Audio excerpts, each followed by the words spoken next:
Assalamualaikum, salam sejahtera. Anda bersama saya Zulfikri Yusof. Ini adalah cerita-cerita di sebalik berita, tapi sebelum itu saya sampaikan satu perkembangan terkini di mana Bandaraya Johor Bahru dikatakan dan juga dilaporkan dilanda banjir kilat, dan ini telah mengakibatkan lebih 500 kenderaan ditenggelami air. Di mana difahamkan hujan lebat sejak jam 12 tengah hari tadi turut menyebabkan beberapa jalan utama dinaiki air. Antaranya ialah Jalan Yahya Awal, Jalan Air Molek, Jalan Wong Afuk, Jalan Tun Abdul Razak, Jalan Mahmudiah, Jalan Kolam Air, Kampung Muhammad Amin dan juga kawasan Hospital Sultanah Aminah. Perkembangan lanjut, kita terus sahaja bersama dengan Wakil Astro Awani Johor, Siti Nur Akilah Omar. Akilah, mungkin dapat diberikan gambaran awal ataupun gambaran sebenar banjir kilat pada ketika ini. Adakah masih lagi bergenang air di lokasi-lokasi utama di Johor Bahru itu?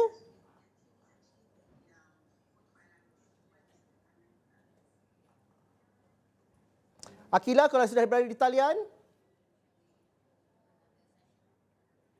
Okey, kita masih lagi cuba untuk mendapatkan Siti Nur Akilah. Rakan-rakan saya di dalam adalah gagal untuk mendapatkan Siti Nur Akilah Omar, tetapi inilah situasinya kerana difahamkan ini adalah banjir kilat yang pertama dan juga terburuk berlaku dalam tempoh 10 tahun ini. Menurut Nur Akilah, banjir kilat ini berlaku selepas hujan lebat berlaku selama 1 jam sejak 12 tengah hari. Adawiyah, kalau dapat dinaikkan visual banjir kilat itu, dapat diberikan pemahaman kepada penonton supaya kita dapat gambarannya. Boleh dinaikkan visualnya.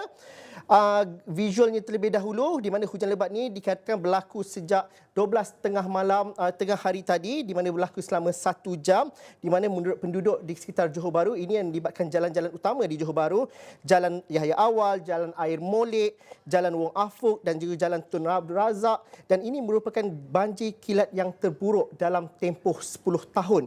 Dan ini adalah gambaran di mana kereta-kereta yang difahamkan ditenggelami air sebentar tadi. Ini gambaran di mana penduduk-penduduk ataupun pekerja-pekerja khususnya di kawasan pusat bandar Johor Bahru menghadapi kesukaran untuk apabila kenderaan mereka dibanjiri ataupun ditenggelami air. 500 kenderaan ditenggelami air pada dalam kejadian banjir kilat ini, dan menurut penduduk-penduduk atau mereka yang ditemui oleh Wakil Astro Awani, mereka mengatakan bahawa sebelum ini pernahlah terjadi banjir kilat, tetapi tidaklah sehingga kenderaan mereka ditenggelami air sehingga ke paras bonet. Di mana bagi mereka apabila datang kerja pagi tadi, mereka tidak menyangka keadaan ini berlaku, tapi itulah yang terjadi kerana ini adalah tempat parkir letak kereta yang sudah diletakkan, dan mereka tidak menganggap bahawa banjir kilat boleh berlaku seteruk itu. Di mana tinjauan Astro Awani di kawasan tempat letak kereta ini di Jalan Air Molek mendapati orang ramai berusaha membawa kenderaan mereka ke tempat yang lebih tinggi. Terdapat juga skuad kilat Majlis Bandaraya Johor Bahru MBJB yang turut membantu untuk membersihkan saluran air yang tersumbat di kawasan tersebut.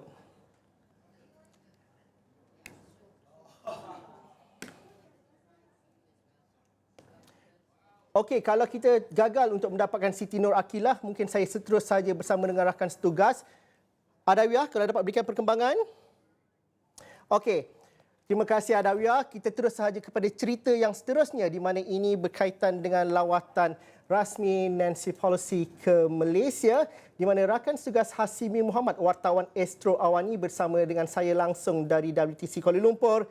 Hasimi mengikuti untuk ketibaan Speaker Perwakilan Amerika Syarikat itu ke Malaysia, dan ini adalah tumpuan dan juga highlight of the day, bukan sahaja di kalangan wartawan dan juga media di Malaysia, tetapi di seantero dunia, kerana Pelosi datang ke Malaysia, tiba di Kuala Lumpur ketika perkabaran bahawa beliau akan ke Taiwan. Dan ini satu perkembangan yang menarik. Tapi Hasimi, itu cerita di tajuk berita. Cerita di sebalik berita, Hasimi Muhammad katanya bersedia untuk liputan hari ini seawal jam 5 pagi, 12 jam yang lepas. Apa ceritanya Hasimi? Baik, terima kasih Zul. Betul, selain pada kita melihat kepada lawatan Nancy Pelosi ke Malaysia yang merupakan negara kedua selepas Singapura, lawatan rasmi, prospek lawatan Nancy Pelosi yang dikatakan akan ke Taiwan itu antara yang menjadi tumpuan media antarabangsa dimaklumkan oleh Zul. Tapi itu akan kita ketahui sama ada kebenaran Nancy Pelosi akan ke Taiwan ataupun sebaliknya, pastinya kita akan dapatkan perincian lanjut dari masa ke masa. Namun untuk kita melihat pada waktu ini, selain daripada kita telah pun siarkan berita di Astro Awani dan juga astroawani.com, pastinya perjalanan untuk kita menantikan ketibaan Nancy Pelosi ini, wanita pertama yang memegang jawatan speaker, dia memegang syarikat, pastinya ia satu yang cukup kita nantikan, khususnya melihat kepada tugasan yang diberikan hari ini. Sebenarnya Zul katakan betul, kita bersiap awal sekitar 5 pagi, kita punya persiapan ataupun call time untuk assignment itu 6 pagi kerana perlu awal untuk tiba di pangkalan udara TUDM Subang itu, kerana perlu ada prosedur keselamatan yang perlu kita patuhi, terutamanya pengamal media yang akan membuat liputan untuk ketibaan Nancy Pelosi dan juga delegasi ini. Pastinya perkara itu perlu dipatuhi dan kita berada di sana sekitar pukul 7 pagi sudah sampai di sekitar kawasan pekarangan pangkalan udara TUDM Subang itu, menunggu ketibaan pegawai-pegawai untuk melepaskan kita memasuki kawasan pangkalan sebelum dibenarkan satu lokasi untuk kita menyiarkan secara langsung ketibaan pesawat yang membawa Nancy Pelosi itu. Sebenarnya kita tekankan bahawa ada beberapa prosedur yang perlu dipatuhi, termasuk jugalah ada aspek keselamatan sehinggalah kita membolehkan pada satu tempat disediakan oleh pengamal media untuk menanti ketibaan Nancy Pelosi itu, kerana kita difahamkan pada awalnya untuk kita mendapatkan maklumat mengenai perjalanan lawatan rasmi Nancy Pelosi ini begitu terhad sekali, mana saya maklumkan pada awal kita langsung kita di waktu pagi tadi, begitu terhad kerana aspek-aspek keselamatan itu begitu tinggi sekali, kerana kita melihat juga bukan sahaja aspek lawatan rasmi Nancy Pelosi ini sahaja, tapi kalau kita imbas pada 2021 ketibaan Anthony Blinken juga aspek keselamatan itu sama ketatnya. Jadi kita lihat bahawa dari sudut pemimpin-pemimpin kanan Amerika Syarikat ini, aspek keselamatan kita dapat lihat sedikit ada, bukanlah kata sulit, namun ia begitu terkawal sekali, namun segalanya dipermudahkan kerana pegawai-pegawai dari pihak kedutaan itu sendiri, protokol itu sendiri membantu kita untuk menyelesaikan tugas ini dengan sebaik mungkin, sehinggalah pada Pelosi itu meninggalkan pekarangan pangkalan TUDM Subang. Dan kita melihat kepada satunya adalah dari sudut persiapan untuk menyambut ketibaan Nancy Pelosi itu, kalau awal kita terima Zul, selain kita melihat pada laporan berbentuk fakta itu, adalah kita pada pertamanya jangkaan pesawat yang membawa beliau dijangka tiba antara 9 hingga 9.30 pagi, namun ada sedikit delay sehinggalah kepada ketibaan beliau secara rasmi sekitar jam 10.33 pagi itu. Itu antara aspek-aspek yang kita rasa di sebalik berita yang perlu kita ceritakanlah. Seronok Hasimi bercerita. Saya 2 kali nak mencelah Hasimi tak bagi peluang, tapi Hasimi kalau dapat diceritakan Hasimi, apabila Hasimi mengatakan bahawa beberapa prosedur itu, berapa lapisan keselamatan yang perlu Hasimi lalui?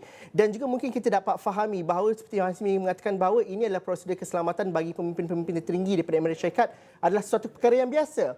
Tapi hari ini kita tahu juga kalau Kuala Lumpur di sekitar Subang itu hujan lebat. Sejauh manakah ini memberikan kesukaran kepada Hasimi? Pertamanya, prosedur itu Hasimi dapat jelaskan berapa lapisan dan juga bagaimana cuaca pagi tadi sedikit sebanyak memberikan cabaran tersendiri kepada Hasimi. Betul, keadaan cuaca pagi tadi saya bergerak ke Subang itu dalam pukul 6 pagi memang dah hujan. Sehinggalah kita tiba di sana memang cuaca hujan dan kita sudah menjangkakan kemungkinan pesawat yang membawa Nancy Pelosi ini mungkin akan sedikit lewat ketibaannya daripada perancangan ataupun jadual asal. Itu berlaku.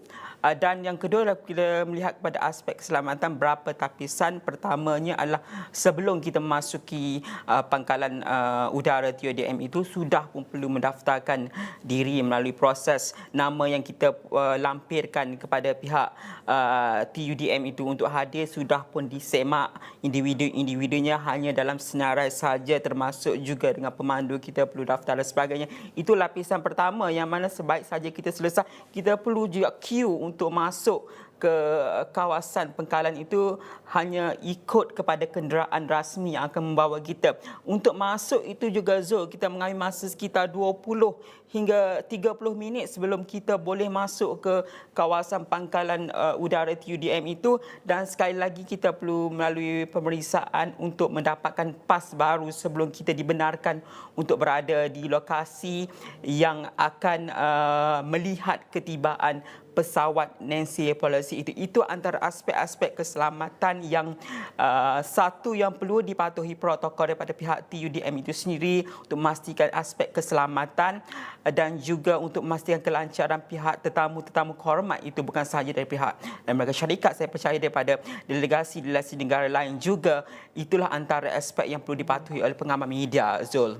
Berapa ramai media yang buat liputan, Hasimi? Adakah ada kelibat media-media asing juga yang merakamkan visual? Kerana ya, peluang cukup terhad bagi media untuk membuat liputan. Visual itu sahaja yang dapat ditampilkan. Tapi perhatian ini cukup penting sekali, lawatan Pelosi ke rantau Asia, kerana ini adalah mungkin destinasi sebelum beliau, adakah beliau akan ke Taiwan ataupun tidak. Jadi tumpuan dunia itu di situ. Ada tak kelibat wartawan-wartawan asing dan juga media-media asing yang terlibat? Siapa lagi yang buat liputan di sebelah pagi tadi? Memang sepenuhnya lawatan ataupun liputan kali ini hanya terbuka kepada media tempatan sahaja untuk sesi pagi tadi di kawasan pangkalan Tentera Udara Subang. Kita lihat selain pada Esra Awani ada wakil-wakil televisyen lain termasuk juga akhbar bahasa Inggeris yang turut hadir untuk memberikan liputan.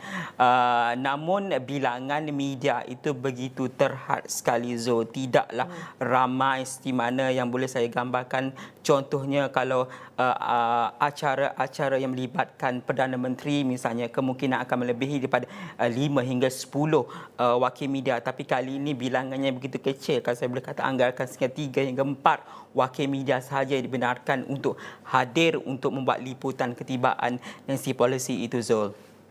Tapi secara peribadinya sebagai seorang wartawan, bagaimana liputan seperti ini memberikan satu lembaran baru atau memberikan pengalaman yang tersendiri buat Hasimi? Atau selepas ni rasa sebab security terlampau ketat, Hasimi kata tak apalah, hantarlah saya ke assignment lain, ataupun bagaimana, Hasimi? Ini satu juga yang perlu kita terima, Zul, dari mana-mana liputan, bukan sahaja di peringkat kita menanti delegasi di luar negara. Kalau kita liputan dalam negara juga ada aspek-aspek protokol yang perlu kita patuhi. Itu lumrah sebagai pengamal media. Namun ini pengalaman baharu untuk kita faham bagaimana protokol di peringkat khususnya pemimpin-pemimpin kanan di peringkat wakil dari Amerika Syarikat itu, bagaimana cara mereka mengurus ketibaan tetamu kehormat itu satu pengalaman yang mungkin kita boleh pelajari untuk bersiap sedia untuk dalam assignment atau liputan-liputan lain. Misalnya, saya kira ia tidaklah kata untuk kita menolak pada masa hadapan. Ini peluang yang bagus. Cuma mungkin dari sudut pemberian maklumat itu kepada pengamal media, kita harapkan lebih terbuka, kerana kita faham kalau liputan lain biasanya media ini akan mendapat maklumat lebih awal sedikit. Kita istilahkan sebagai embargo dan sebagainya. Kita tahu tata cara kerja yang akan kita lakukan, maklumat tersebut boleh disiarkan bila. Cuma dari sudut ini ia sedikit terhad sebenarnya saya tekankan, namun segalanya berlaku dengan baik sehinggalah kita melihat kepada kunjungan Nancy Pelosi itu ke Parlimen dan sebagainya. Walaupun tidak ada sidang media, rakan suka Siti Firdaus Azil ada membuat liputan, namun maklumat daripada pihak wakil Parlimen Malaysia itu sendiri yang dipertua Dewan Rakyat memberikan gambaran yang cukup jelaslah mengenai hasil lawatan Nancy Pelosi ke Malaysia ini, Zul. Okey, itu sebab saya nak lepaskan Hasimi, mungkin boleh pulang dahulu ke rumah, penat bekerja hari ini. Kerana selepas ini saya akan bersama Firdaus Azil untuk mengikuti bagaimana lawatan rasmi Nancy Pelosi ke Malaysia.